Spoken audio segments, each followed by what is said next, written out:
முதல் நாள் பீரியட்ஸ் எனக்கு உதிரம் ஓடுறப்பவே எங்க அப்பா மேல நான் அபிஷேகம் தண்ணி ஊத்துவேன். தெய்வ வழிபாட்டுக்கு மாதவிடாய் ஒரு பிரச்சனை இல்ல, நிரந்தரமா இல்ல. இத நான் எல்லாருக்குமே சொல்றேன்.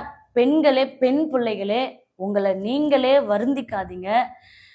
பெண்களை தயவு செய்து பெண்கள் பெண்கள் பெண்கள்னு சொல்லி இந்த மாதவிடாய் பிரச்சனையை சொல்லி சொல்லி சொல்லி சொல்லி குடும்பத்துல இப்ப என்னைக்காச்சும் ஒரு கோவிலுக்கு நல்லபடியா சந்தோஷமா போகணும்னு இருப்பாங்க.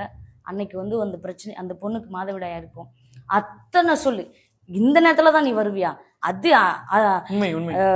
அதிர்ஷ்டம் இல்லாதவ, ராசி கெட்டவ, அப்படி இப்படின்னு அந்த பெண்ணை சொல்லி இந்த மாதிரிலாம் எனக்கு நிறைய என்கிட்ட சொல்லி அழுதுருக்காங்க. நானும் கண்ணால பார்த்துருக்கேன்.